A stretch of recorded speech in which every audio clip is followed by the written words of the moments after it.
नमस्कार मित्रांनो, मी निरंजन कुलकर्णी. परिवर्तन या आमच्या चॅनलवर तुमचं मनपूर्वक स्वागत. तर मनातल्या गोष्टी या शृंखलेतला आजचा नवीन भाग आपण प्रदर्शित करतोय. आजचा विषयच काय माहिती का तुम्हाला? आजचा विषयच आहे मन. मन म्हणजे काय, ते कुठं असतं, ते कसं काम करतं, मनातली ताकद कशी ओळखायची आणि स्ट्रेस फ्री आयुष्य कसं जगायचं, या सगळ्या गोष्टींवर डिस्कशन करण्यासाठी आज आपल्यासोबत आहेत खास पाहुणे. ते म्हणजे डॉक्टर मृदुला आपटे, पुण्यातील सुप्रसिद्ध क्लिनिकल सायकोलॉजिस्ट आणि विदुला सायकोलॉजिकल कन्सल्टन्सी फर्मच्या संचालिका. गेले 30 वर्ष अतिशय वेगळ्या पद्धतीने वेगळ्या थेरपी वापरून वेगवेगळ्या प्रकारचं काउन्सिलिंग करून भरकटलेल्या मनांना जागेवर आणण्याचं काम मॅडम करत आहेत. तर आज माझ्या मनात अनेक प्रश्न आहेत, मला खात्री आहे तुमच्याही मनात खूप प्रश्न असणार आहे. तर आपण हे सगळे प्रश्न आज मॅडमला विचारूयात आणि त्या जे काही टेक्निक सांगतील ना ते आपण आपल्या आयुष्यात कसं इम्प्लिमेंट करता येईल हे बघूयात.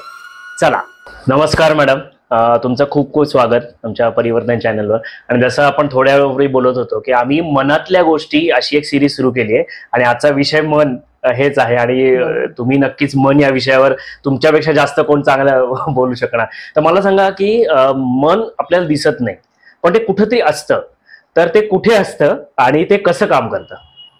राईट. मनाचं लोकेशन ऍज सच आपल्याला सांगता येणार नाही, पण आपला मेंदू, आपला ब्रेन आणि आपला स्वभाव असं सगळं मिळून आय थिंक आपलं मन ब्रेन मध्येच असतं. As a psychologist I will say की आपलं मन आपल्या ब्रेन मध्येच असतं. आवर ब्रेन रूल्स एव्हरीथिंग. अच्छा, पण मग ते मन काम कसं करतं? म्हणजे कुठं आपण म्हणतो ना मला आनंद झाला, दुःख झाला, या ज्या काही इमोशन्स आहेत सगळ्या, तर हे एक्झॅक्टली ते त्याचं फंक्शन काय? आपल्याला बॉडीचं फंक्शन माहिती आपण शिकलो आहे, पण मनाचं फंक्शन असं शिकवलं कुठे जात नाही नॉर्मल स्टडीज मध्ये सुद्धा. तर त्याच्याबद्दल थोडं सांगा ना, ते कसं काम करतं? राईट. एक खूप सोपं हँड मॉडेल आहे ब्रेनचं. म्हणजे आपण असं जर आपल्या अशी एक मूठ केली तर हा जो भाग आहे हा आपला फ्रंटल लोब आहे, म्हणजे हा भाग. Okay okay. आणि ती आपली थिंकिंग ब्रेन आहे, असं आपण सोप्या ह्याच्यात मी तुम्हाला सांगते की हा थिंकिंग ब्रेन आहे. असं आपण उघडलं तर हा मिडल ब्रेन आहे. अच्छा. हा इमोशनल ब्रेन आहे आपला. Okay okay. आणि हा जो भाग आहे हा आपला लोअर ब्रेन आहे. तो लोअर ब्रेन आपला सर्व्हायवल ब्रेन आहे असं आपण म्हणूया. ओके. हा ब्रेन आणि हा ब्रेन हा अगदी पूर्वापार डेव्हलप झालेला ब्रेन आहे. बरोबर. आणि हा बऱ्याच प्राण्यांमध्ये पण असतो. ओके. पण हा ब्रेन जो आहे थिंकिंग ब्रेन हा फक्त माणसात असतो. ओके. सो तसं आपण बघायला गेलं आपण म्हणतो की आपलं एक लॉजिकल माइंड असतं आणि एक आपलं आपण काही लोक इमोशनली विचार करतात, काही लोक म्हणजे थिंकिंग थॉट ओरिएंटेड असतात. Correct correct. तर तसं हा इमोशनल ब्रेन जो असतो हा इमोशनली विचार करतो आणि जो थिंकिंग ब्रेन असतो तो लॉजिकली विचार करतो. सो काही लोकांच्यात तो स्ट्रॉंग असतो, काही लोकांच्यात हा स्ट्रॉंग असतो. सो सगळं मिळून आपलं माइंड तयार होतं. सगळ्याचं कॉम्बिनेशन आहे आपलं mind. Power of your subconscious mind बद्दल जगभरामध्ये खूप रिसर्च चालू आहे, आतापर्यंत झालेला आहे. तर असं सांगण्यात आलंय स्पेशली त्या पुस्तकामध्ये की सबकॉन्शियस माइंडची जी पॉवर असते ती ट्रिमेंडस असते, which is beyond our imagination. की बाबा सबकॉन्शियस माइंडला आपण एखादी जर कमांड दिली तर ते काही करू शकतं. तर ही ताकद मनात येते कुठून किंवा ती कुठून आणायची, की हे कसं साध्य होतं? की मला एखादी गोष्ट मिळवायची आहे तर तो लेखकाचं असं म्हणणं की तुम्ही सबकॉन्शियस माइंडला सांगा, कारण ते कधी झोपत नाही. कॉन्शियस माइंड झोपतं, ते कधी झोपत नाही. तर ही तुम्हाला काय वाटतं, ही ताकद कुठून येते सबकॉन्शियस माइंडची? तसं बघायला गेलं तर आपलं माइंड कधीच झोपत नाही. आपलं हृदय आणि आपला मेंदू हे 24 तास काम करत असतात. ओके. सो पण आपण एवढा जास्ती काय म्हणूयात, आपण एवढे जास्ती थर साचवून ठेवतो आपल्या मनावरती की जे आपलं ऍक्च्युअल मन असतं, जे ज्याला तू सबकॉन्शियस माइंड म्हणतोय ते ऍक्च्युअली आपलं मन असतं, त्याच्यावर एवढे थर साचलेले आहेत की आपल्याला त्याची पॉवर म्हणजे आपल्याला हार्नेसच करता येत नाहीये, तिथपर्यंत आपल्याला पोचताच येत नाहीये. ते खूप अननेसेसरी थर आहेत काही काही वेळेला. तो स्ट्रेसचा थर असेल, ते खूप अम्बिशनचा थर असेल, किंवा ते खूप एक्सरसाइज न केल्यामुळे स्ट्रेसमुळे आणि असं लेथार्जीमुळे झालेला एक असा मलूलपणा असेल. सो इतके थर साचलेत त्या मनावरती की त्या मनाकडे जी पॉवर ऍक्च्युली आहे ती कुठनंही आणायची नाही आपल्याला. ती ऑलरेडी त्या मनात आहे, पण त्याला आपण ऍक्सेसच करू शकत नाही कारण एवढे थर त्याच्यावरती असतात. सो ते थर आपल्याला जर कमी करता आले, आपल्या आयुष्यात थोडंसं स्ट्रक्चर जे खूप जास्ती झालंय, म्हणजे इतक्या वाजता हे करायचं, मग हे मग हे मग हे मग हे, असं नाही केलं तर काहीतरी होईल बापरे, असं जे आहे ते थोडंसं, खूप नाही कमी करता येणार, पण ते थोडंसं जरी आपण कमी केलं तरी आपल्याला त्या मनाचा ऍक्सेस मिळू शकेल. अच्छा अच्छा, ओके. सो पण म्हणजे ही जी पॉवर आहे ही सगळ्यांकडे सारखी आहे? सगळ्यांकडे भरपूर पॉवर आहे. आता प्रत्येकाची बुद्धी आणि क्षमता थोडी थोडी वेगळी असते. काही काही वेळेला ते जे थर म्हटलं मी, जो स्ट्रेस म्हटला मी, त्या स्ट्रेसमुळे ती क्षमता कमी जास्ती होऊ शकते, पण अदरवाईज सगळ्यांकडे भरपूर क्षमता असते. आयक्यू बद्दल जे आपण म्हणतो ना, आयक्यू, एसक्यू, इक्यू पण आता इमोशनल क्वेश्चन पण आता कॉर्पोरेट लेवलला टेस्टिंग करावं लागतं वगैरे.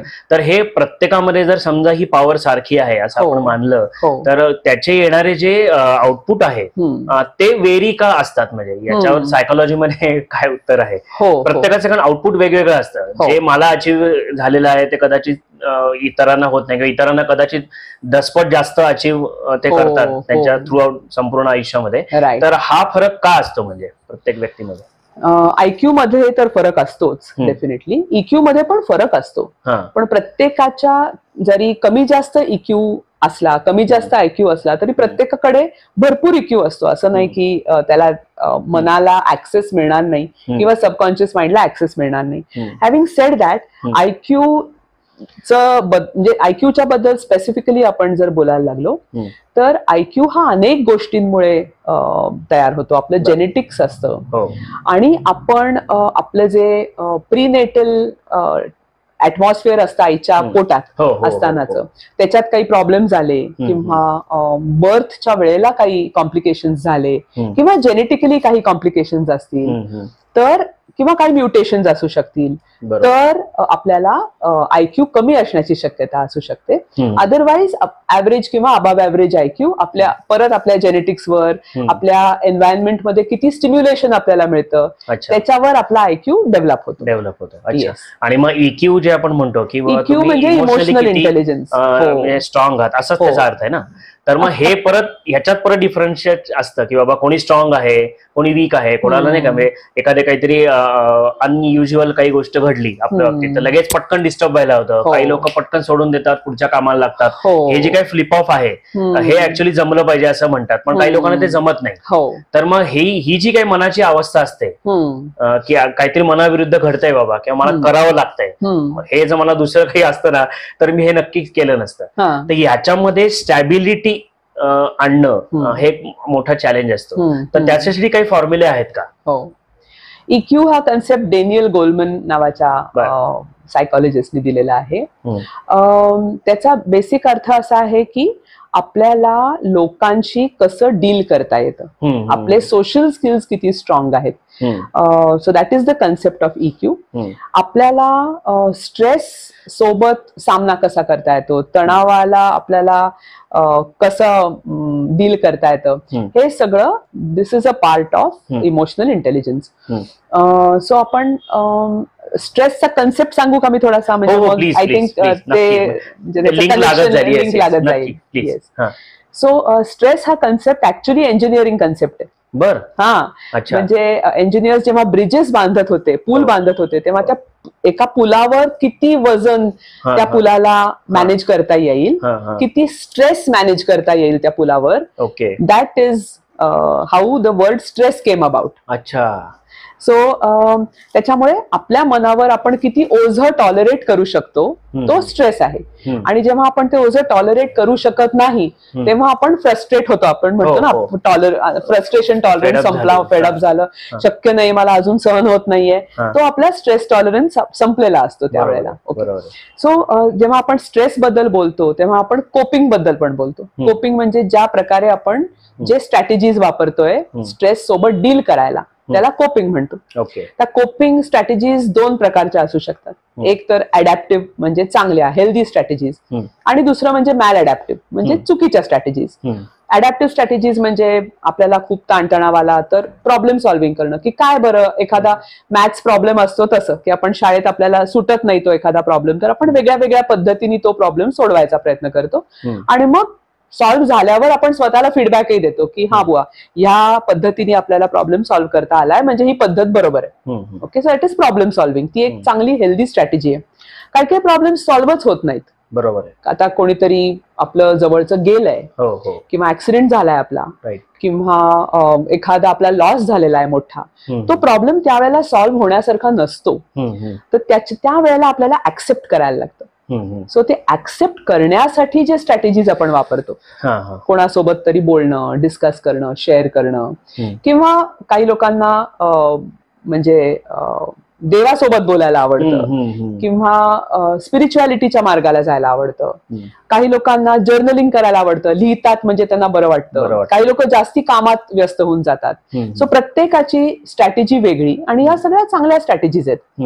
पण कुठल्याही गोष्टीची अतिशयोक्ती, म्हणजे काम तुम्ही वर्कहॉलिकच झालात, स्ट्रेस नको म्हणून अतिशय म्हणजे 12-14 तास तुम्ही सतत कामच करताय, किंवा तुम्ही खूप खातच राहिलात, स्ट्रेस इटिंग ज्याला आपण म्हणतो, किंवा दारू सिगरेट बाकीची व्यसनं त्या साईडला तुम्ही गेलात, किंवा खूप रॅश गाडी चालवायची, जाऊ दे ना नाहीतरी माझ्या आयुष्यात काही नाहीच आहे असं म्हणून रिस्की बिहेवियर च्या साईडला जायचं, ते सगळं अनहेल्दी कोपिंग आहे किंवा मॅल अडॅप्टिव्ह कोपिंग आहे. सो स्ट्रेस जेव्हा आपण बोलतो तेव्हा कोपिंग बद्दल बोलतो, आणि कोपिंग बद्दल जेव्हा आपण बोलतो तेव्हा आपण वेलबिंग बद्दल पण बोलतो. म्हणजे जर आपलं अडॅप्टिव्ह कोपिंग असलं तर आपलं वेलबिंग चांगलं होईल, आणि जर आपलं मॅल अडॅप्टिव्ह किंवा अनहेल्दी कोपिंग असेल तर आपला हेल्थ इश्यूज यायला लागतील. म्हणजे आपण जर त्या प्रकारची लाईफस्टाईल यूज केली तर मग काय शेवटी काय होणार आहे, आपली तब्येत खराब होणार आहे, ब्लड प्रेशर होणार आहे, डायबिटीज होणार आहे, काही वर्षांनी हे सगळे परिणाम आपल्या शरीरावर होणारच आहे. आणि जर आपण हेल्दी लाईफस्टाईल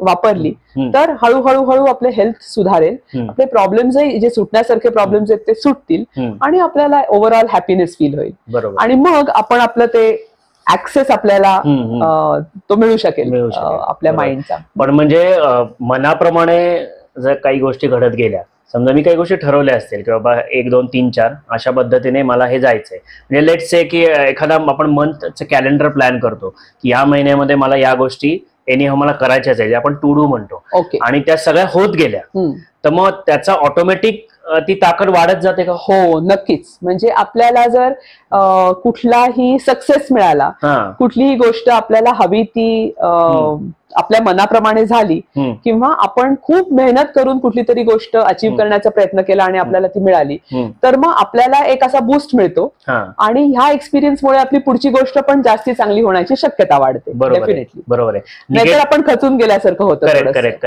हे निगेटिव्ह पॉझिटिव्ह बद्दल पण सध्या खूप डिस्कशन चालू आहे की you should always think positive, you should be optimistic, irrespective of situation. समजा आता जसं आपण म्हणलं मनासारखं घडणं किंवा मनाविरुद्ध घडलं, हे वर्कआउटच होत नाहीये, किती काही झालं तरी हे होत नाहीये. मग माणसाचं ते सगळं निगेटिव्ह सुरू होतं की नाहीये बाबा, काय अर्थच नाही याला काही. म्हणजे माझ्या मित्राच्या बाबतीत घडलेला किस्सा तुम्हाला सांगतो, रिअल स्टोरी आहे. सेल्स मध्ये तो काम करायचा, आणि असं झालं की खूप he was a top performer, त्याला एम्प्लॉई ऑफ द इयर वगैरे सगळे अवॉर्ड्स वगैरे मिळालेले असा माणूस. तर काहीतरी असं घडतं की त्याचं टार्गेट पूर्ण होत नाही, आणि सलग 3-4 महिने त्याचं टार्गेट पूर्ण होत नाही.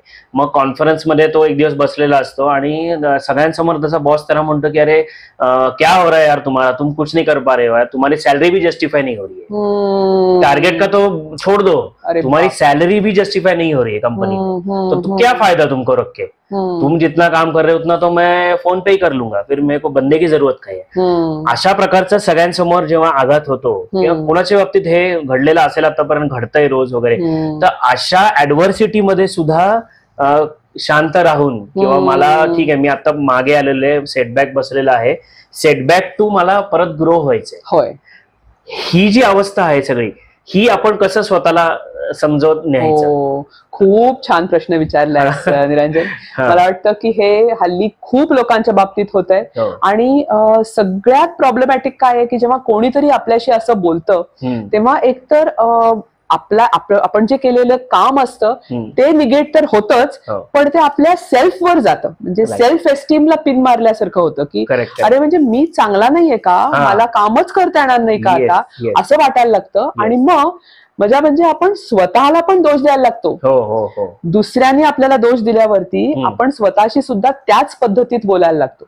खूप निगेटिव्हली आणि सेल्फ इमेज कमी करणारं, सेल्फ एस्टीम कमी करणारे सेल्फ टॉक आपण करायला लागतो आणि मग खूपच प्रॉब्लेम येतो. तर तुझा जो मुळात प्रश्न होता की निगेटिव्ह पॉझिटिव्ह काय आहे, कसं ती जर्नी नॅव्हिगेट करायची, मला वाटतं की म्हणजे काही लोक पॉझिटिव्ह किंवा अफर्मेशन्स मध्ये खूप विश्वास ठेवतात आणि त्यांना त्याचा खूप फायदा होतो की सकाळी उठल्यावर म्हणायचं की आज सगळं चांगलंच होणार आहे, किंवा त्यांना असं वाटतं की ते universe manifest it for you, म्हणजे आपण जे युनिव्हर्स मध्ये फेकतो तसं आपल्याला परत मिळतं. राईट. पण सायंटिफिक बेसिस ज्या गोष्टींना आहे, ऑफकोर्स प्रत्येकाची काय म्हणूयात, प्रत्येकाचा एक वेगळा अनुभव आहे, सो आय रिस्पेक्ट दॅट. पण सायन्स जे आपल्याला दाखवत आहे ते असं आहे की पॉझिटिव्ह किंवा निगेटिव्ह असं काहीही न करता आपण एक ज्याला आपल्या संस्कृतीत स्थितप्रज्ञ म्हणतात तसा स्टान्स घ्यायचा आहे. की आपण एक क्युरियस अप्रोच ठेवूयात, क्युरियस सायंटिफिक अप्रोच. मी हे करू घातलंय, आता बघूयात काय होतंय. होपफुल राहूया आपण, आय होप की सगळं चांगलं होईल. बरोबर. पण क्युरियस अप्रोच, बघूयात, करणं माझं काम आहे. बरोबर आहे.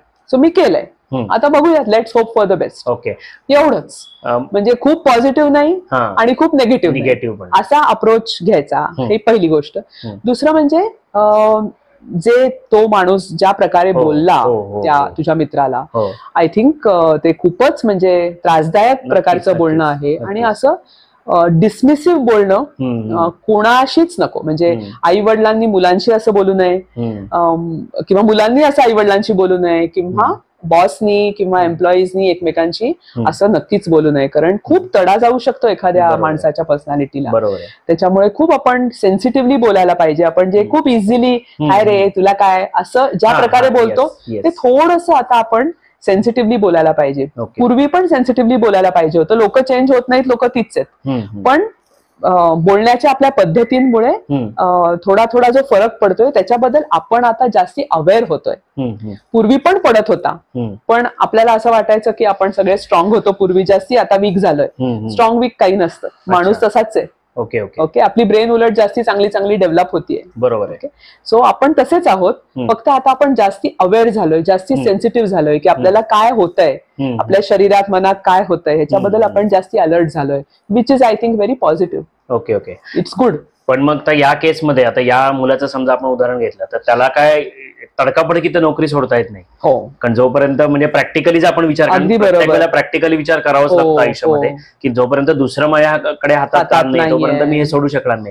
मग त्या काळामध्ये समजा अशा केसेस जेव्हा तुमच्याकडे पण येत असतील सगळ्या, तर तेव्हा तुम्ही काय सल्ला देता की तुम्ही कसं स्वतःला स्टेबल ठेवा, कसं जसं तुम्ही न्यूट्रलाइज राहण्याचा सल्ला दिला, पण म्हणजे परत माझ्या मनात प्रश्न राहतो की म्हणजे नक्की काय करायचं. म्हणजे मी न्यूट्रलाइज राहायचंय म्हणजे मी इग्नोर करायचंय त्या व्यक्तीला का मी स्वतःला बूस्ट कसं करायचं, तुम्ही काय सांगता त्या केसमध्ये? खूप कठीण आहे. अशा सिच्युएशन मध्ये अनेक लोकांना जॉब करावा लागतो आणि खूप घालून पाडून बोलणारे बॉसेस असतात किंवा बाकीचे कलिग्स असतात, आणि तरी सुद्धा मन मारून त्या सिच्युएशन मध्ये राहायला लागतं. सो खरंच खूप त्रासदायक आहे. सो सगळ्यात महत्वाचं म्हणजे त्या व्यक्तीनी हे स्वतःला सतत रिमाइंड करून द्यायला पाहिजे की ही सिच्युएशन फक्त आपल्याला आता करावी लागतेय म्हणून आपण करतोय. हे जे काय बोललं जातंय इट्स दॅट्स नॉट मी. म्हणजे ते सतत स्वतःला रिमाइंड करायला पाहिजे. आता ते कसं करायचं, तर बाकीच्या गोष्टी थोड्याशा करता आल्या तर करायच्या, जिथे आपला इगो किंवा आपला सेल्फ बूस्ट होईल अशा गोष्टी करणं महत्वाचं आहे. म्हणजे मग एखादा क्लास जॉईन करायचा शक्य असेल तर, किंवा घरी जाऊन काहीतरी हॉबी करायची जी आपल्याला आवडत असेल. खूप काही पैशाची इन्व्हेस्टमेंट करायला पाहिजे असं नाही, पण अशी काहीतरी गोष्ट ज्यांनी ते ऑफसेट होईल. आपण खूप डार्क कलर पाहिला की कसं होतं, मग थोडा लाईट कलर पाहावासा वाटतो. तसं ते सतत जो भडीमार ऑफिसमध्ये होतोय त्याला ते ऑफसेट व्हायला पाहिजे घरी गेल्यावर. सो थोडं शांत वातावरण, कुठेतरी जाऊन शांतपणे बसणं, मित्र छान असणं, फॅमिलीमध्ये मजा करता येणं, किंवा कुठल्या तरी जसं तू पण मला वाटतं खूप थिएटरमध्ये इंटरेस्ट घेतोस, तर तसं कुठल्या तरी गाण्यामध्ये किंवा थिएटरमध्ये इंटरेस्ट घेणं, कुठली तरी हॉबी असणं, जाऊन पिक्चर बघणं ही सुद्धा हॉबी असू शकते, किंवा वाचन करणं ही सुद्धा हॉबी असू शकते. अशी काही खूप खर्चिक असायला पाहिजे असं नाही, पण ते ऑफसेट व्हायला पाहिजे कुठेतरी, त्याचा निचरा व्हायला पाहिजे, घरी जाऊन तुम्हाला त्याच्याबद्दल बोलता आलं पाहिजे. सो असं जर झालं तर त्यातल्या त्यात आपण ते करून जाऊ शकतो, आणि असं आपल्यातले बहुतेक जण करतायत, आणि इट इज ऍडमायरेबल. थोडं मागे जातो आपण, जे सुरुवातीला म्हणलं power of your subconscious mind. हो, तर मग जसं तुम्ही म्हणालात की ती शक्ती असतेच आपल्याकडे ऑलरेडी, तर मग ती शक्ती इथे आपण कसं वापरू शकतो, की बाबा कमॉन, की आपण जे म्हणतो ना सेल्फ मोटिवेशन म्हणतो, सेल्फ मोराल जो डाऊन झालेला असतो. कारण शेवटी आजकाल असं असतं की प्रत्येक वेळेला आजूबाजूला लोक असतीलच असं नाही, अप टू सम एक्सटेंट तुमची बायको असेल, आई वडील असतील, किंवा तुम्ही लहान असाल तर कोण तुमचे टीचर्स असतील वगैरे, ते एका लिमिट पर्यंत तुम्हाला मदत करू शकतात. बरोबर. पण हे जे स्वतःसाठी जे उभं राहणं आहे ना, तर ही शक्ती मग परत इथे कशी आणायची, बरोबर, अप्लाय करू शकतो. मी तुला एक बेसिकली हे ऍडव्हर्स सर्कमस्टान्सेस आहेत असं आपण म्हणूयात, आणि कुठल्याही बॅड किंवा ऍडव्हर्स सर्कमस्टान्सेस पेक्षा जर पॉझिटिव्ह सर्कमस्टान्सेस आपल्या आयुष्यात जास्ती झाले असले तर ऍडव्हर्स सर्कमस्टान्सेसशी कोप अप करणं आपल्याला सोपं पडतं. फॉर एक्झाम्पल, लहानपणापासून जर आपलं बालपण चांगलं गेलं असेल, किंवा आपले आई वडील किंवा घरात विशेष काही मेजर प्रॉब्लेम्स जर आपल्या आयुष्यात नसतील, किंवा आपल्याला हेल्थ इश्यूज काहीच नसतील, तर मग ऑफिसमध्ये हे सगळं होतंय तर ते मला टॉलरेट करणं जास्त सोपं पडेल. बरोबर. पण हे सगळंही जर झालं असलं तर मग हे दिस इज अनदर इंजरी, मीठ चोळण्यासारखं, आधीच मला प्रॉब्लेम्स आहेत आणि हे, मग ते खूप स्ट्रेसफुल होऊ शकतं. मग माणूस थोडासा डिप्रेशनच्या साईडला जाऊ शकतो. सो ते होऊ शकतं. आता तुझा जो प्रश्न आहे की आपण काय करायला पाहिजे, सो जर मोर ऑर लेस म्हणजे हे खूप ट्रॉमॅटिक नसलं, किंवा मोर ऑर लेस आपल्या आयुष्यात अदरवाईज खूप मोठा प्रॉब्लेम नसला, तर आपल्याला या गोष्टी करता येतील. असतील प्रॉब्लेम्स तर मात्र आपण एखाद्या सायकॉलॉजिस्ट कडे किंवा सायकॅट्रिस्ट कडे जायला हवं, कारण मग ह्या गोष्टीचा नंतर परिणाम आपल्यावर खूप वाईट होऊ शकतो. पण otherwise if all other things are under control, मग आपलं एक सिस्टमॅटिक लाईफ आपल्याला जगण्यासाठी जे जे करता येईल, म्हणजे तुला आठवत असेल तर आपले सगळे आजी आजोबा लोक जे आहेत ते वाटते ते झालं तरी फिरायला जाणारच, त्या वेळच्या वेळी ते जेवणारच, किंवा त्यांचे जे काय पोथी जे काय त्यांचं असेल, किंवा त्यांचा एखादा भजनी मंडळाचा क्लास असेल, किंवा त्यांच्या संध्याकाळी मित्रांना भेटायचं असेल, अगदी तरुण वयापासून ते रिटायरमेंट नंतर पर्यंत त्यांचा एक रुटीन असतो, ते चेंज होऊन दिलेला नाहीये त्यांनी. बरोबर. आणि कितीही वाईट परिस्थिती असली तरी त्यांचे ते सकाळचे सूर्यनमस्कार चुकत नाहीत. ओके, ते मूड प्रमाणे चेंज होत नाही. सो तसंच आपल्याला ती स्टॅबिलिटी जर मेंटेन करायची असेल तर आपल्याला खूप स्ट्रिक्ट रुटीन मेंटेन करायला लागेल. खूप स्ट्रिक्ट रुटीननी खूप फरक पडतो. अच्छा. कारण जर आपण वेळच्या वेळी जेवलो, झोपलो आणि एक्सरसाइज केला, या साध्या 3 गोष्टी, तर आपलं ब्रेन फंक्शनिंग खूप नॉर्मल राहतं. बरोबर. इनफॅक्ट एक्सरसाइजनी आपले असे काही न्यूरोट्रान्समिटर्सचा डिस्चार्ज होतो ब्रेनमध्ये, ज्याने आपल्याला खुश वाटतं, छान वाटतं. सो रोजचे रोज आपला स्ट्रेस बर्नआउट होऊन आपल्याला रोजचे रोज खुश वाटण्यासाठी एक नॅचरल रेमेडी आहे. म्हणजे विदाउट एनी रिझन आपण चांगलं फील करतो. ऍब्सोल्युटली. ज्याला एन्डॉर्फिन्स म्हणतात ते रिलीज होतात ब्रेनमध्ये.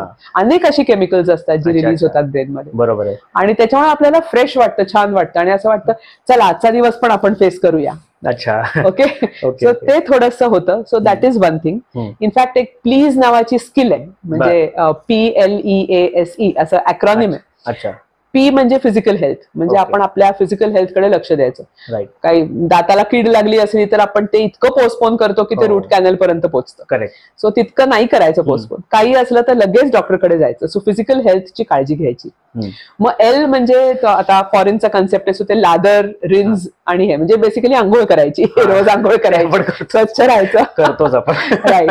ई म्हणजे ईट वेल, व्यवस्थित खायचं. करेक्ट. ए म्हणजे अवॉइड ड्रग्ज, कुठल्याही प्रकारचे दारू, सिगरेट, वीड आणि बाकीचे ड्रग्ज अवॉइड करायचे.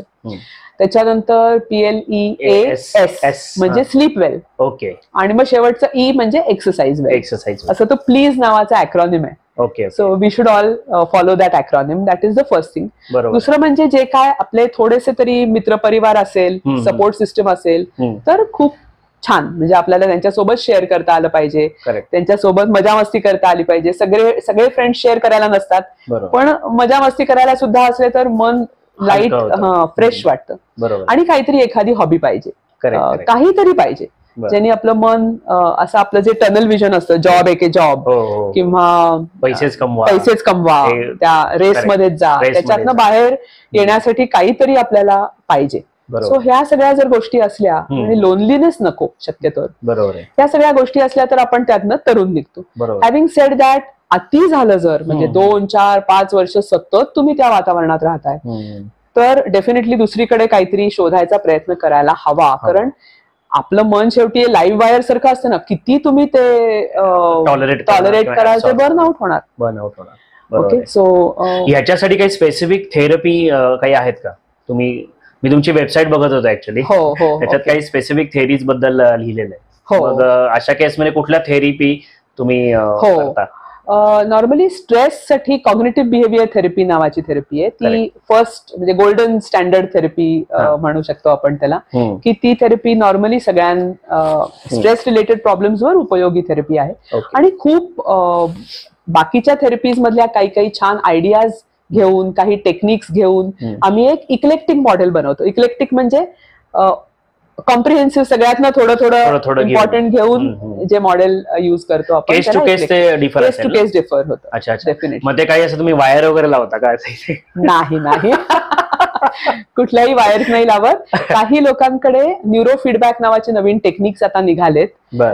सो त्यांनी तुम्हाला मन शांत राहायला किंवा जे फिजिओलॉजिकल अराउजल होतं, म्हणजे धडधड होणं छातीत किंवा असं खूप जास्ती डोकं दुखणं किंवा हातपाय ट्रेम्बल होणं, म्हणजे ज्याला टेन्शनमुळे जे शरीरावर जो परिणाम होतो तो कमी करण्यासाठी न्यूरो फीडबॅक नावाचे टेक्निक्स असतात. त्यावेळेला वायर्स लावतात आणि त्या वायर्सनी काही होत नाही, त्या वायर्सनी फीडबॅक मिळतो आपल्याला फक्त, की आपल्याला आपलं शरीर शांत करायचंय आणि ते शांत होताना आपल्याला त्या मशीनच्या थ्रू कळतं की आपल्याला कसं स्वतःला शांत मला करता आलं. वाव, म्हणजे तो एक बायोफीडबॅक असल्यासारखं होतं.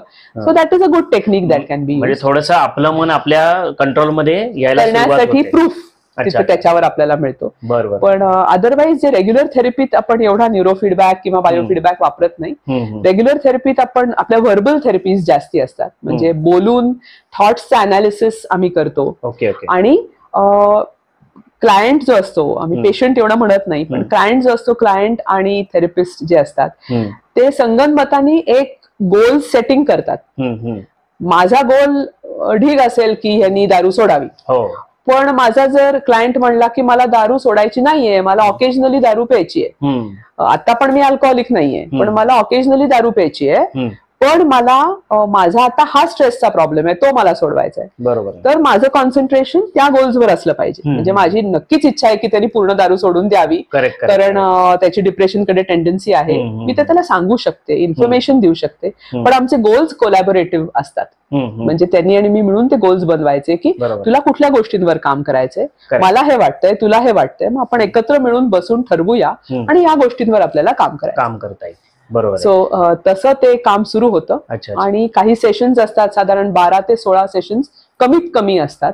काही सेशन्स काही महिने आणि काही क्लायंट सोबत काही वर्ष सुद्धा सेशन्स चालू शकतात. अच्छा, पण ते वर्क होतात म्हणजे शक्य, म्हणजे दॅट इज माय एक्सपिरियन्स. त्याचा नक्की कुठे ना कुठेतरी फायदा होतो. करिअर काउन्सिलिंग म्हणून एक मी मुद्दा वाचला होता की आता सुरुवातीला ठीक आहे 10वी 12वी ग्रॅज्युएशन पर्यंत असतं. सध्या मी असं बघतोय की मिड लाईफ क्रायसिस काही लोकांच्या बाबतीत हा वाढत चाललाय. आता आपण पुण्यात बसलोय, आय एम शुअर की इतर शहरांमध्ये पण ते असणार आहे. May be because again stress आणि अँझायटी या सगळ्यामुळे, की बाबा 40 माझी उलटलेली आहे, काही कारणांनी समजा जॉब गेला किंवा तिथे काही वर्कआउट होत नाही, माझं काही त्रास आहे आणि मला दुसरं काहीतरी करायचं आहे. तर त्या केसमध्ये तुम्ही काय सल्ला देता? कुठली थेरपी तिथे उपयुक्त ठरू शकते की बाबा या मिड लाईफ क्रायसिस मधनं मला स्वतःला बाहेर काढायचं? कारण मला दिसतंय माझी बायको आहे, माझे म्हातारे आई वडील घरी आहेत, माझा 2री 3रीतला माझा मुलगा आहे, मला या सगळ्यांची काळजी मला घ्यायची आहे आणि मला माझी स्वतःची पण काळजी घ्यायची आणि मला ग्रो व्हायचंय. करेक्ट. म्हणजे काही वर्षांपूर्वीपर्यंत आपल्याकडे ग्रोथ माइंडसेट हा प्रकार नव्हता, एवढा नव्हता म्हणजे एवढ्या प्रमाणात. पण आता तुम्ही कुठेही जरी गेलात म्हणजे आता शालेय जीवनापासूनच ग्रोथ माइंडसेट की मराठी माणसांनी उद्योग धंद्यामध्ये यावं की मोठं व्हावं, मोठा काहीतरी विचार करा, हे सगळं सांगण्यात येतं. पण अचानक मागच्या या जनरेशनचा, आता फॉर एक्झाम्पल मी आहे, या जनरेशन मधनं इथे मी आलेलो आहे आणि आता मी मिड लाईफच्या स्टेजला आहे आणि इथे मी कुठेतरी जाऊन अडकलेलो आहे की मला जे आता अमुक एक गोष्टी या करायच्या आहेत पण मी करता येत नाही मला, because of so many other things I got stuck त्याच्यामुळे. तर इथनं मी बाहेर कसं पडायचं, असं जर कोणी प्रॉब्लेम घेऊन आलं तुमच्याकडे, तर मग व्हॉट यू सजेस्ट, म्हणजे how I can cope up and handle this particular situation? Niranjan, जे तू म्हणतोयस ना, ऍक्च्युली जेव्हा लोक इतका क्लिअर प्रॉब्लेम घेऊन येतात तेव्हा मजा म्हणजे त्यांना त्याचं सोल्युशन माहिती असतं. अच्छा. त्यांना त्या सोल्युशनचं व्हॅलिडेशन हवं असतं फक्त. ओके. म्हणजे मला हे करायचंय ऍक्च्युली, पण मला कोणीतरी त्याला दुजोरा द्यायला हवंय. असं असतं. सो तो दुजोरा तर आम्ही नाही देऊ शकत, पण आम्ही त्याला, त्या व्यक्तीला पूर्ण सगळे प्रोज अँड कॉन्स काय आहेत, तुला जे करायचंय त्याचे प्रोज अँड कॉन्स काय आहेत, किंवा त्याला सगळं माहिती असतं, त्याला त्याच्यातनं फक्त थॉट बाउन्सिंग ज्याला आपण म्हणतो तसं करायला मदत करतो. बरोबर आहे. आणि त्यावेळेला काही त्याचे विशिष्ट इमोशनल अडथळे असतील, बॅगेज असेल काही इमोशनल, तर ते रिझॉल्व्ह करायला हेल्प करतो. बरोबर आहे. पण अदरवाईज त्याचं तोच करत असतो, त्याला माहिती असतं आणि त्याला त्यांनी त्याचे वे आउट काढलेले असतात. हो, जास्ती प्रिफरेबल. डेफिनेटली. आयक्यू इक्यू बद्दल परत एक प्रश्न मनात आलेला आहे की आयक्यू वाढवता येतो का वयानुसार? नाही. नाही. म्हणजे जेव्हा आपण खूप लहान असतो आणि आपण एका विशिष्ट आयक्यू घेऊनच पैदा झालेलो असतो बेसिकली, तो तसाच राहतो. थोडासा एक्सपिरियन्स आणि लर्निंगमुळे आपला विजडम वाढतो. ओके. आणि साधारण 16व्या वर्षापर्यंत आपला बराच तसा इंटेलिजन्स म्हणूयात, विजडम म्हणूयात, वाढलेला असतो. पण असं काही आयक्यू वाढवता येत नाही, अशी काही टेक्निक्स नाहीत. त्याच्यामुळे जर एखाद्या मुलाची बुद्धी कमी असेल तर ती कमीच राहणार आहे, पण त्याला बऱ्याच गोष्टी शिकता येतील. बाकीच्या मुलांना जर 2 दिवस लागतील शिकायला एखादी गोष्ट, तर त्या मुलाला कदाचित 7-8 दिवस लागतील शिकायला. पण ते मूल बऱ्याच गोष्टी, डेली लाईफच्या गोष्टी शिकू शकतं. म्हणजे इंटेलिजन्स वाढतो का? तर नाही, पण प्रॅक्टिसमुळे बऱ्याच गोष्टी त्या मुलाला करता येऊ शकतात. अच्छा अच्छा. म्हणजे ऍटलिस्ट त्याला असं कोणी म्हणता का म्हणे की तू ढ आहेस? हो, नाही, असं म्हणूही नाही. ढ हा शब्द वापरूही नाही, खूप डिरोगेटरी शब्द आहे. करेक्ट. आपल्याकडे ते सहज वर्गीकरण होतं की बाबा हा हुशार आहे, मंद आहे, ढ आहे. याला म्हणजे फॉर एक्झाम्पल ह्याला एकदा सांगितलं की कळतं, आणि ह्याला ना 50 वेळा ह्याच्या पाठीमागे जरी गेलं तर त्याच्या डोक्यात काय शिरत. खरंय. सो हा नाही, 2 गोष्टी आहेत तिथे. आपण तारे जमीन पर मूवी पाहिलेला आहे. त्याच्यात किती त्याला वाईट बोललं जात होतं आणि त्याचा आयक्यू खूप सुंदर होता, तो हुशार होता मुलगा खूप, पण त्याला लर्निंग प्रॉब्लेम्स होते. सो लर्निंग डिसेबिलिटी किंवा लर्निंग डिसऑर्डर हा एक ऍक्च्युअल डिसऑर्डर आहे, ज्यामध्ये काही मुलांना लिहायला, वाचायला किंवा इव्हन ड्रॉइंग करायला त्रास होतो. आणि हे रिअल प्रॉब्लेम आहे. त्यांची बुद्धी अतिशय चांगली असते किंवा ऍव्हरेज असते, पण कमी नसते.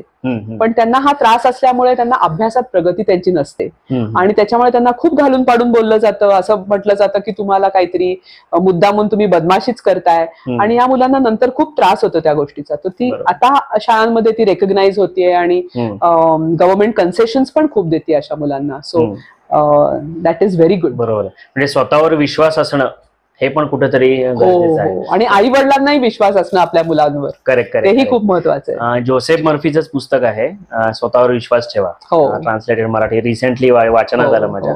तर हे परत मग तेच आहे की मी सक्षम आहे किंवा स्वतःवर मी विश्वास ठेवू शकतो किंवा ही गोष्ट मला मिळेल. हे अगेन, कारण बऱ्याचदा असं होतं की आपला आपल्याशी कॉन्फ्लिक्ट असतो, आपल्याला आपले स्ट्रेस विकनेसेस माहिती असतात वगैरे. तर मग तिथे तुम्ही असा कोणी प्रॉब्लेम घेऊन आला तर तुम्ही कसं सांगता की self confidence, how to boost your self confidence, की बाबा हे मी मिळवणार किंवा मी 90% मिळवणार, काय महिन्याला 1 लाख रुपये कमवणार, हे जे काही सगळं कॉन्फिडन्स आहे की हे मला मिळणार, मी इथे सिलेक्ट होणार, करेक्ट, हे जे काही सगळं आहे ना, की सेकंड थॉट आलाच नाही पाहिजे मनामध्ये. बरोबर.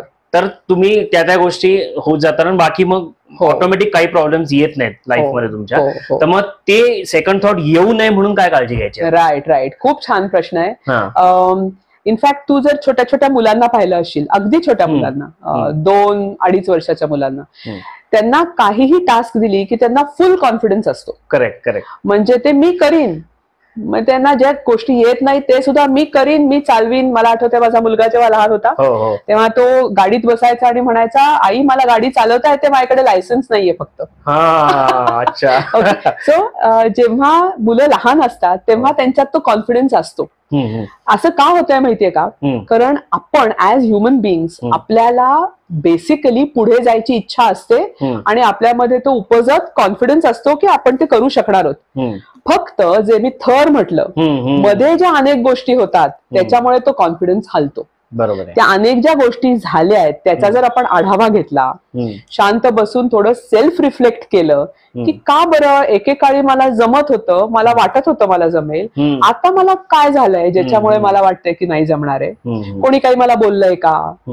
टीचर्सनी माझा कॉन्फिडन्स डाऊन केलाय का? काही काही टीचर्स खूप कॉन्फिडन्स वाढवतात, काही काही टीचर्स डाऊनही करू शकतात. किंवा माझ्या मित्रांनी मला बुली केलंय का? माझ्या आयुष्यात असे कुठले एक्सपिरियन्सेस आलेत बरं ज्याच्यामुळे मला माझा कॉन्फिडन्स कमी झालाय? तेव्हा होता, कधीतरी होता, सगळ्यांना असतो असं म्हणतात. आता का नाहीये मग मला? काहीतरी आयुष्यात नाही झालंय.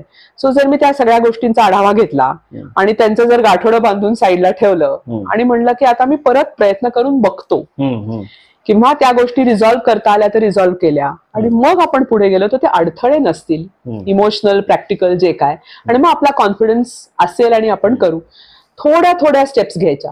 एकदम मोठी स्टेप पोहायचंय, एकदम पाण्यात पडायचंच नाही. आधी टेम्परेचर बघण्यासाठी पाय पाण्यात सोडून बसायचे, तो कॉन्फिडन्स आला की मग पाण्यात उतरायचं, तो कॉन्फिडन्स आला की मग हळूहळू पोहायला लागायचं. असं जर आपण केलं, आपला कॉन्फिडन्स जात नाही, मग तो गेन होतो. त्याला आपण शेपिंग म्हणतो. म्हणजे थोड्या थोड्या गोष्टी हळूहळू हळूहळू वाढवायच्या आणि मग कॉन्फिडन्स आपला कम्प्लीट वाढतो, विदाऊट बॅकट्रॅक होत नाही आपलं. बरोबर. एकदम पाण्यात उडी मारली आणि आपण बुडायला लागलो तर मग जी भीती आपल्याला बसेल, आपण आयुष्यात पोहणार नाही. असल्या गोष्टी करायच्या नाहीत, हळूहळू करायच्या, स्टेप बाय स्टेप करायच्या. म्हणजे आपली अँझायटी कमी होते आणि आपला कॉन्फिडन्स वाढत जातो. आणि तू म्हणलास तसं, एकदा कॉन्फिडन्स आला, एक गोष्ट चांगली झाली की पुढची गोष्ट चांगली व्हायला सोपी पडते. सो दॅट इज बरोबर आहे. जसं आता तुम्ही उदाहरण दिलं की कोणीतरी येऊन आपला काहीतरी कॉन्फिडन्स डाऊन करतं की तुला हे जमणार नाही, खंड्यात पडू नको, हे थॉट निगेटिव्ह आपल्या येऊन आदळतात. हे आदळून सुद्धा ह्यांच्याशी आपण मग कसं करायचं? आपण खूप छान प्रश्न आहे. बाउंड्री सेटिंग ज्याला म्हणतात ते आपल्याला करायला हवं. तू जर आता मला म्हणलास की तुम्हाला इकडे जायचं नाहीये, मी सांगतो म्हणून जायचं नाही, मला नाही आवडणार तुम्ही तिथे गेलात तर, पण असं काही तिथे नो ट्रेसपासिंग लिहिलेलं नाहीये, मग मी का नाही जायचं? तू म्हणतोयस म्हणून इट्स नॉट. मग मी तुला म्हणायला पाहिजे की तू कोण सांगणारा, मी नाही ऐकणार तुझं. म्हणजे मी माझी बाउंड्री सेट करतेय आणि मी तुला म्हणते मी तुझं नाही ऐकणार आहे. ओके. सो जेव्हा मी असं म्हणते तेव्हाच, इव्हन जरी तू माझ्याशी खूप वाईट पद्धतीत बोलला असशील तरी मी तुला प्रतिउत्तर दिल्यामुळे मला थोडंसं कॉन्फिडंट जास्ती वाटणार आहे. म्हणजे त्या वेळेला प्रतिउत्तर देणं खूप महत्वाचं आहे. म्हणजे आज जर माझी परिस्थिती फायनान्शियली ओके असली आणि माझा बॉस मला जर ह्या पद्धतीत बोलला, मी त्याला 1 चान्स देईन, 2 चान्स देईन, 3 चान्स देईन, त्याच्यानंतर मी त्याला प्रतिउत्तर देईन. फायनान्शियल परिस्थिती नसली तर कदाचित नाही देऊ शकणार, पण असली तर मी त्याला प्रतिउत्तर देईन की सर असं नका बोलू, मला नाही आवडलं. बरोबर. ओके. सो जिथे शक्य आहे तिथे त्या वेळेला प्रतिउत्तर द्यायचं. डोंट वेट, ज्याला आपण असर्टिव्हनेस म्हणतो. असर्टिव्हनेस यूज करून आपली बाउंड्री सेट करायची की ह्या बाउंड्रीच्या पलीकडे तू माझ्या आयुष्यात नाही ढवळाढवळ करू शकत. सो त्यांनी आपला कॉन्फिडन्स त्यांनी सुद्धा वाढतो. Okay okay. येस, बरोबर आहे. आणि ते कोणालाही होऊ शकतं. हे आपल्याला केव्हा कळतं की आता मला डिप्रेशन आहे की नाही, मला डिप्रेशन आहे किंवा आता मला काउन्सिलर कडे जायला पाहिजे? कारण बऱ्याचदा असं होतं की काउन्सिलर कडे जाणं म्हणजे काहीतरी भयंकर झालंय माझ्या बाबतीत, किंवा लोकांपासून आपण लपवतो की अरे अरे मला कशाला गरज आहे काउन्सिलरची, I can handle myself, right? तर हे कुठली स्टेज येते आयुष्यात की बाबा पटकन तुम्ही निर्णय घ्यायला पाहिजे आणि काउन्सिलरकडे जायला पाहिजे? बरोबर आहे. हे केव्हा आपल्याला आपण कसं ओळखू शकतो? त्याच्यासाठी खूप स्पेसिफिक क्रायटेरिया आहेत. साधारण 2 आठवडे जर आपल्याला सतत दुःखी वाटत असलं, सतत म्हणजे काही मिनिट सुद्धा आपल्याला छान नाही वाटत, सतत दुःखी वाटतंय, आपली झोप नेहमीपेक्षा खूप कमी झाली आहे किंवा खूप जास्ती वाढली आहे किंवा सतत डिस्टर्ब आहे, म्हणजे रात्रभर मधनं आपण जागतोय, किंवा आपल्याला कामामध्ये लक्ष कमी झालंय, कामामधलं कॉन्सन्ट्रेशन इतकं कमी झालंय की चुका व्हायला लागल्या आहेत, बरोबर आहे, किंवा आपल्याला ज्या आधी आवडणाऱ्या गोष्टी आहेत, ज्या हॉबीज आपल्याला आवडत होत्या, आपल्या मुलाबरोबर टाइम स्पेंड करायला आपल्याला आवडत होतं, ते सगळं आता नको नकोसं वाटतंय. सकाळी उठल्यावरच एक असं डल वाटतंय, किंवा त्याच्याही होऊन जास्ती जगण्यातच अर्थ नाही असं वाटायला लागलंय. मधनं ते थॉट्स येत आहेत, मी म्हणते की जाऊ देत एवढं काही नाही, पण परत ते थॉट्स येत आहेत, आपोआप ते थॉट्स येत आहेत, किंवा कुठले तरी विचित्र थॉट्स येत आहेत, रेपिटेटिव्ह थॉट्स येत आहेत. अशी कुठलीही लक्षणं असली किंवा वजन कमी जास्ती होतंय काही महिन्यांपासून विदाऊट एनी मेडिकल कॉज, तर मग नक्कीच आपण डॉक्टरकडे जायला पाहिजे, सायकॅट्रिस्टकडे जायला पाहिजे किंवा सायकॉलॉजिस्टकडे जायला पाहिजे. आपल्याला औषधांची गरज पडू शकते किंवा फक्त थेरपीची गरज, थेरपीवर आपण काम होऊ शकतं, ते डॉक्टर्स डिसाईड करतील. जर औषधांची गरज पडली तर थेरपिस्ट तुम्हाला सायकॅट्रिस्टकडे पाठवेल, जर थेरपीची गरज पडली तर सायकॅट्रिस्ट तुम्हाला औषधांसकट थेरपिस्टकडे पाठवेल. So that depends on them, त्यांच्यावर मग आपण ट्रस्ट करायचं. आणि या दोन्ही टर्म समानार्थी शब्द आहे नाही. सायकॅट्रिस्ट म्हणजे MD सायकॅट्री झालेले मेडिकल डॉक्टर. हो.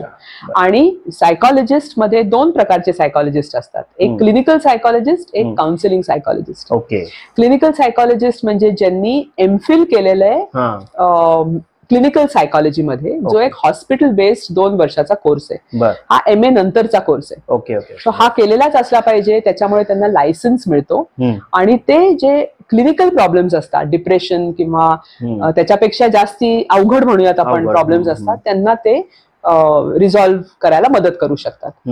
थेरपी त्यांना करता येते.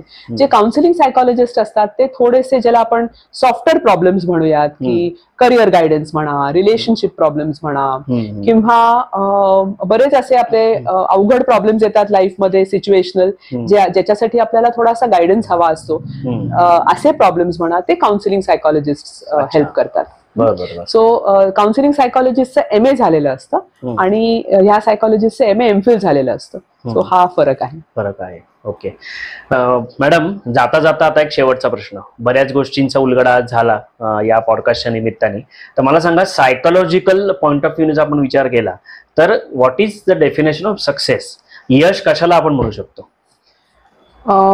मला वाटतं ज्या गोष्टींनी आपल्याला समाधान मिळेल आणि आनंद मिळेल त्याला आपण सक्सेस म्हणू शकतो ऍक्च्युली. म्हणजे जगाचं प्रमाण सक्सेसचं पैसा असू शकतं किंवा मटेरियल काहीतरी असू शकतं, मटेरियलिस्टिक असू शकतं. पण आपण असं पाहतो की खूप श्रीमंत लोक पण दुःखी असतात. सो म्हणजे definitely money can not buy happiness, असं रिसर्च पण सांगतो. सो ज्या गोष्टींनी समाधान मिळतं, मग ती छोटीशी गोष्ट का असेना, दॅट इज सक्सेस. ओके. जसं, आणि अजून एक गोष्ट मला सांगावीशी वाटते सगळ्यांना, की कार्ल युंग नावाचा एक खूप फेमस सायकॅट्रिस्ट होऊन गेला, खूप जुना, खूप फेमस. त्यांनी म्हटलंय की man needs difficulties to live because they will help him for his health.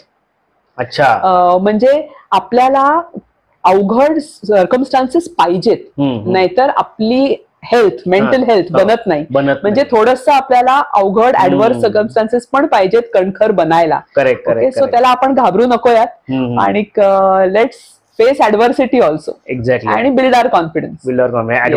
Adversity confidence building होणार. करेक्ट. की जे आपण मिळवू ते शेवटपर्यंत आपल्याला. करेक्ट. एस्पेशली लहान मुलांना मुद्दामून काही गोष्टी देऊ नका, मुद्दामून त्यांना थोडंसं अवघड सर्कमस्टान्सेस तयार करून द्या. जसं आपण काही ट्रेक्सला पाठवतो, त्यांना मुद्दामून अवघड ह्याच्यात पाठवतो, तसं करायला तयार होण्यासाठी. त्रासदायक नाही करायचं, अरे जा रे घाबरून त्याला पाण्यात ढकलायचं, असल्या गोष्टी नाही करायच्या, पण प्रेमाने हळूहळू एनकरेज करायला हरकत नाही. बरोबर. करेक्ट. सो खूप खूप धन्यवाद मॅडम.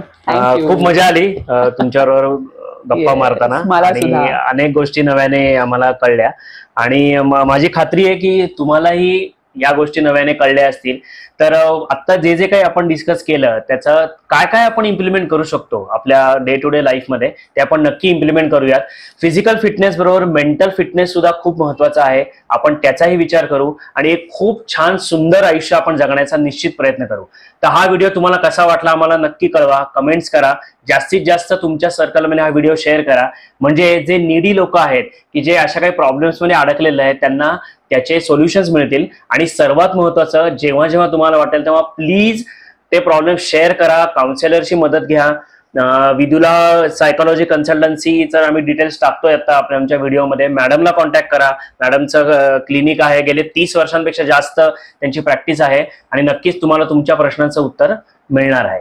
तर पुन्हा मनातल्या गोष्टींमध्ये लवकरच भेटू अशाच एका खास व्यक्तीसह. तोपर्यंत स्वतःची काळजी घ्या. नमस्कार.